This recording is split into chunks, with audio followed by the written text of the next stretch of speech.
நம்ம இன்றைக்கி ஆறாம் வகுப்பு தமிழ் முதல் பருவம் இயல் 1ல் இருக்க தமிழ் கும்மி அந்த லெசனுக்கு 1 வேர்ட்ஸ் பார்க்கலாம்.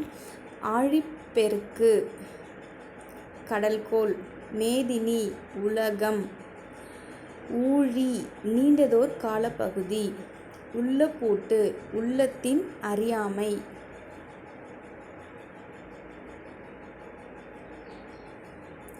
தாய்மொழியில் படித்தால் மேன்மை அடையலாம். தகவல் தொடர்பு முன்னேற்றத்தால் மேதினி சுருங்கிவிட்டது. செந்தமிழ் என்னும் சொல்லை பிரித்து எழுத கிடைப்பது செம்மை ப்ளஸ் தமிழ். பொய் அகற்றும் என்ன சொல்லை பிரித்து எழுத கிடைப்பது பொய் ப்ளஸ் அகற்றும். பாட்டு ப்ளஸ் இருக்கும் என்பதனை சேர்த்து எழுத கிடைக்கும் சொல் பாட்டிருக்கும். 8 ப்ளஸ் திசை என்பதனை சேர்த்து எழுத கிடைக்கும் சொல் 8 திசை.